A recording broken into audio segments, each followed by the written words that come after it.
Hey, what is up guys? So we're going to be doing a deck profile on the Melodious Divas. Now that we have Solo announced it's coming out in the game, I find this deck to be so much more viable. Now there are tons of other builds. You can do it with Star Seraphs. There's a lot of different builds, specifically because Star Seraphs are also fairies. But I wanted to make this build just so you guys can have a chance at doing something really fast to be able to compete with some of the more meta decks. Because Christia is the win condition in this particular build. I think there are multiple other viable ways to build the deck, but I like going as fast as possible, making my opponent just be like, oh, okay, you win, you got out Christia, because that is what this deck is designed to do. Anyways, let's go and jump into the profile. There's going to be some choices that you'll understand later on once I explain why we are running certain things over other things. But anyways, let's go and jump into it. So first off, 3 Arsenal Christia. It's basically what gives you the win against majority of your duels. Next up, we have 3 copies of Mozart. Mozart is so amazing. It's even more amazing now because we have Solo. Solo makes this deck so much more playable, especially this build. So basically, Mozart gets you another Mozart. It can get you another Mozart to get you another Mozart, or you can more than likely just get out Christia. It can also help you get out Aria, which then will protect your Melodious monsters. So it's very strong in that aspect. And like I said, because Solo exists now, playing 3 is not as cloggy. Same thing with the whole Christia thing. As long as you have one Solo, like your hand is automatically pretty good to go for the next turn. And then next up we have 1 Sofina. So it's once per turn, target a light fairy type monster in your graveyard, and you get to add that to your hand. You can't activate monster effects except for light monsters, but it helps you control the amount of fairies in your graveyard.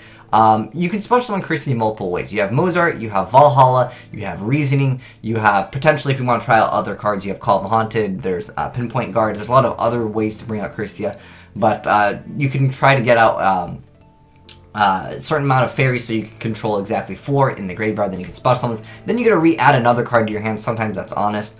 But next up we have the Aria. So Sofina basically lets you kind of control stuff in the graveyard, lets you also add a light fairy monster from your graveyard. You're going to keep in mind that you can still add a Hecatrice, because it doesn't have to be a Melodious monster, which I really love. And of course, if you happen to have 5 fairies in graveyard, one of them is Christia, you're going to go ahead, add back the Christia, special Christia, get another card. It's just so dirty to do.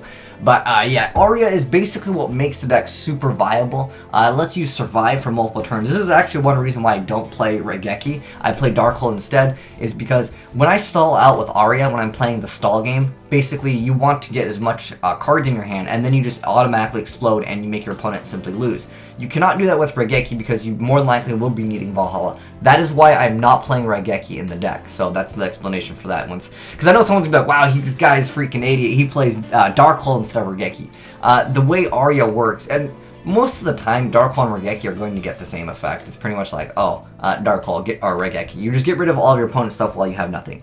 But in this particular build, because I'm relying on Valhalla and I'm playing 3 copies of Hecatrice, I need to be able to go Valhalla into Mozart into maybe another card, and then I can go for Christia and just make a game. On the top of that, my opponent has nothing. So very good. And like I wanted to build this so it can compete with some of the faster pendulum-based decks, because if you're playing a slower deck, you cannot compete with the Performer Pals. They're just way too fast now in this game to be able to do very much. But that deck doesn't play too much back row, so usually when you go Darkhold, summon a bunch of monsters, you usually have game against that deck.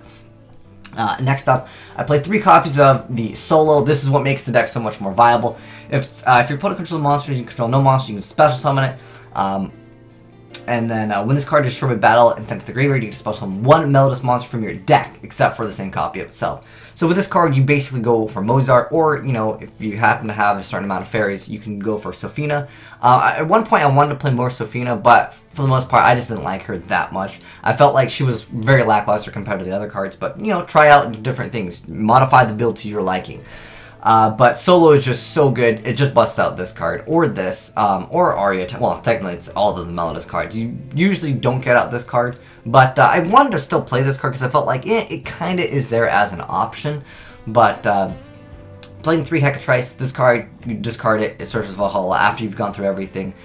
You can, usually this card gets castelled, so you can still kind of use the card. I didn't want to drop any one of these because I feel like it's so important in the build. You can drop some of the cards to play Upstart to make it even more consistent, but I just feel like these 3 traps are just really good for me. I almost wanted to play Torrential, but I really don't like getting Exciton Knighted. That's what hurts Aria, essentially, is the Exciton Knight. This guy over here is basically what beats the deck. If this card didn't exist, a lot of people just they don't have answers to Aria once she's special summoned, because the Melodious monsters cannot be targeted by card effects or destroyed by battle. In some decks, they don't have piercing or anything, so like they literally can't do anything. They're just like, I don't know what to do. But like Black Rose can also be a thing, but majority of the time it is this card, and if you could just break through Skillet, or a lot of people only have room for one of these too. I opted to play 2 Castell because I thought Castell was a fantastic card in here, but you can still make, summon and go for like a rank 4. But next up we have 1 Soprano, the Melodious Songstress. So when this card is special summon, you can target 1 Melodious monster in your graveyard, except for itself, you get to add it to your hand. You can only use this effect once per turn, and then once per turn you can fusion summon 1 Melodious fusion monster from your extra deck using monsters you control as fusion materials, including this card. Now I am playing, you can see that I'm playing 4, you'd be like, why would you play 4 if you don't play one of this? You can recycle the card, and things happen sometimes where you just need another one, like whatever. There's a Monarch card that like gets rid of stuff, and I had extra room in the extra deck. For the most part, it's just a win condition of Christia, which makes it so your opponent can't play. But the 2 fusions I feel like are too mediocre. Otherwise, I would bump this card up, unless they're coming out with more in the future that I am unaware of. They're too mediocre for me. Like this one over here, I like this one. During either player's turn, you can target up to 3 cards in any graveyard and get a banish them and gains 200 attack for each. And then you also have the Bloom Diva. Now, the Bloom Diva will require a Melodious Maestra, but it can't be destroyed by battle or by card effects, so that's really good. And also, you take no battle damage from attacks involving this card. If this card battles a special summon monster, after damage calc, you inflict damage to your opponent equal to the difference. But for the most part, I'd rather just say my opponent can't get special summon monsters out. But I figured I went ahead and put them in here just in case. They're for the right circumstance. You can definitely make use of them. Maybe they get some crazy Utopia, has a bunch of attack or something like that. You can definitely make use of this card. Next up, I am playing 2 copies of Honest. I don't really mind playing 2 copies of Honest, because sometimes things get negated and just like I want my card to survive so next turn I can do something. I find Honest to be a relatively decent card too, simply because if my opponent still has monsters on board, I can still OTK relatively easy because I can attack over something and I can just be like, okay, Honest. It's just a decent card. I do like it and the ability to bounce it back, and it also has 1900 defense, but pretty much you just wait for your opponent to like, maybe negate an effect or something like that, and then you're able to, well, if they can, because if you have Aria out, they probably can't do that, but maybe they're going to negate everything. I know there are cards that do that. And then they attack, you drop the Honest, and then they're like, oh dang, that was my 1 out. I like it. And sometimes when you don't have that good hand, you just summon like whatever, and then they make something, you can drop an Honest on it. Again, it's mostly just because things can get negated, and then like you can try to survive, or somehow they make a monster that is going to have more attack than Christie, or they reduce Christie's attack with some other card, and you can just be like, oh, Honest, I love it. It's a great card. Next up, I'm playing 2 Summoner Monk. It gets out Aria primarily. It can get out other things, but pretty much that's what I go for. It also lets you go for rank 4 plays. I also like it with Galaxy Cyclone because it's a great discard target. But originally I was also playing BLS in here, but I just went ahead and dropped it. There's only 2 darks in here, unless you wanted to bump it up.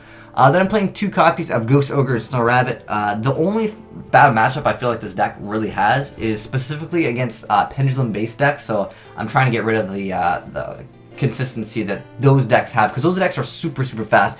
If you play against the Perform Pal decks, you understand what I'm talking about. They're just way too consistent. But if you're able to like stop them once and like they need one more turn, if you could just go Valhalla Christia, sometimes they just quit because they can't do anything. They don't have anything in their deck that deals with it. Usually, this card is really popular right now. I mean, it is still an expensive card, and like sometimes it's just not there as an option. Like they're like, oh, okay, Galaxy Cyclone Valhalla. Oh, Psych Christie's already out. Like it doesn't help them at all. They don't really have any monsters that can really deal with it. I know that there's that Archfiend card, but not everyone plays that, especially in most of the Perform Pal builds. Next up, we're playing 2 copies of Galaxy Cyclone. Great card, again, discard Summoner Monk, gets rid of Vandy's Emptiness, because that's like the main problem that this deck has to deal with. But there's Honest also for that, like maybe if they get a monster that's like, oh, you can't spell summon. I like Honest for that utility too. But for the most part, I felt like 2 was enough. I almost wanted to drop Breakthrough for another one, but it's you mix and match, do whatever you want. Now, next up, we have the First Movement Follow. So, like I mentioned before, some decks can't deal with Aria, so you can just be like, special summon Aria, wait 5 turns. Okay, Dark Hole, Valhalla, okay, Mozart, summon something else, add something else, go Christia, game. It's just so effective to just be like Aria, and just like, it makes people wrestle their jimmies. I love this card so much. It makes the deck so much better. And then Dark Hole, I've already explained it. The deck is based around OTKing or stunning your opponent, and Aria can stall. So like there's a stun aspect, there's an OTK aspect, and there's a stall aspect. So those are 3 aspects that not every deck will have. So I really like it for that. If you're playing Soul Charge, I think that self-explanatory Soul Charge, pretty sweet card. Especially in a deck where like you can get out really, really powerful monsters. Even though you can't attack, you can still go, oh, Aria's been special. Enjoy that. Like it just opens up so many dirty like fields. Next up, 3 Reasoning. Majority of the time people will call for it, just keep that in mind. But it's not the end of the world if, you know, something goes to the grave, because remember, you can potentially add cards back, you can get more fairies for Christia, so there are some utilities with it, but you can Reasoning into maybe a Ghost Ogre. But there are 7 great targets, of course you can bump it up, but if it hits any one of these, it's so advantageous. Like if you go first turn Reasoning, you get Christia, a lot of people will just be like, oh, okay, game over, man, I quit. Like it's so strong. Keep in mind, don't Reasoning when you have Christia. I saw someone, it was one of my tag partners, I like set this card or something like that, because I wanted to protect Vandy's emptiness, and then he activates it when I had Christie. I was like, why are you doing that? Keep in mind, yeah, don't have Christie out and don't activate Reasoning. Next up, 3 Valhalla. This real self-explanatory. It's such a great card. It's just like, bam, Christia, or bam, Mozart, and then bam, Christie, because that's like, you know, more than half your opponent's life points. And then you still have your normal summon, and maybe if you've already special summoned an Aria, you're just looking at such a nasty field. Then for the 3 Trapped, I'm playing Breakthrough, Emptiness, and Warning. I find Tarantula to be an overall better card, but it's specifically Exciton or Excitonite, he wrecks this deck, and especially when you have cards like Valhalla out that you prefer to keep. I just don't like dealing with this guy. At one point I was like, well, I could just play Veilers instead of these because Veilers can't be stopped, but like this card is so good, you know, sometimes you can just win against your opponent by just going Emptiness after an Aria, especially because you can stall for so long in this deck because of Aria. And sometimes they just can't deal with it, and then from there, like I said, you draw a bunch of cards, you then Dark Hole, the Emptiness goes away, Aria goes away, Valhalla, bam, bam, bam. It's really great stuff. As far as extra deck, I mentioned the 2 fusions already. We're playing 2 copies of each. You probably don't need 2 copies of each, but I was like, I don't know. I was testing out the deck. Like I said, you could definitely change this up. Definitely put in Black Rose Dragon, the Black Rose Moonlight Dragon. I like that a lot against specifically Synchro decks. I don't make it too often, but just having it there is awesome. Don't not play this card. This card is amazing. It doesn't target. I love this card. Keep this in here. It's the Sun Dragon, Overlord of Heliopolis, and it's able just to, you know, pop tribute monsters from your hand or side of the field, and then you get to destroy. This is double utility simply because you're able to detach a material, which usually well, it's going to be a fairy in the graveyard unless they creature swap something, but and then from there you get to tribute cards in your hand, and then you're like, oh cool, Kirsty. Like I love this card for that. Like this card's amazing. And then next up we have the Dark Rebellion 101. I play Double Castell, Very Cheer Girl, Excited Knight, Gaga Cowboy, and then Consular Omega. This card is just, it requires 2 lights. It's not a generic one, but it's good. It makes it so all can summon. Basically, he's not affected by spell and trap cards. That's it. That's his effect. As far as other decks, because our other cards that I considered playing in this, because I was messing around with like a lot of different stuff. I put in Cephalon at one point because I was like, oh, Reasoning, Cephalon, so good, right? Just, you can't be no more someone said. I must be special summoned by having that. Can't be special summoned, but it still gets a fairy in the grave, and then it like cycles through more cards. I liked it for that, but I find it to be unnecessary. Like, yeah, you can go ahead and target Kirsty, and like, if you have the right number of monsters in the grave. At one point I was doing Kareem Bandit. I've been doing a lot of different builds, but this is the build that I like. I'm having a lot more success with this particular build than any other ones, just because it's more consistent. When you add like 3 copies of Cephalon, you're opening up your hands to have like bad hands. And I'm trying to stop doing that because you know, Valhalla can't exactly get up this. It has to be special by having 10 or more monsters in your grave. You can get them relatively quick in the grave, especially with like Reasoning. Again, if you're like not able to summon this, you get like more monsters in the grave. And again, you could go Dark Hole, summon Cephalon, get out Christia, and bam, that's 8,000. Like, it's really simple. I would say if you're going to try this card, try it out at 1. And then if you really like it, I don't know, maybe try it running multiple copies of, you know, it's, like I said, up to you guys. At one point, I was trying Soul of Purity Light, didn't really like it that much. It was too mediocre. Didn't have enough attack, it didn't have that great abilities to go into, like, you know, exceeds, because, you know, you'd have to get double these out. I didn't really like it for that, so, you are able to get rid of 2 light monsters in your graveyard, and that helped control like the number of Christia, but I felt it was unnecessary because if you're trying to get out Christia, I'd rather just have cards like Call the Haunted. There is Elegy. At one point I was trying to transmodify. All special summon Melodious monsters can't be destroyed by card effects, but I mean, you already have Arya that basically protects them, but I mean, yeah, if you get out this and this, it's really dirty.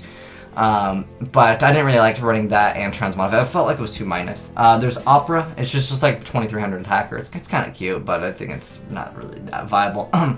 If it's used for like if it's used for a fusion material, you get to make it so Melodious monster you control can't be destroyed by battle card effects. It's too mediocre. I'd rather just have Ari out and just like summon Christy. Again, I've tried different builds already, so I kind of did the homework for you guys. At one point I was playing this, but I didn't really like it. It was kind of too minus, and sometimes it wasn't Arya. That's why I just prefer Summoner Monk. Yeah, you go minus with Summoner Monk, but technically this is minus anyways. With this, it's not really that big of a deal.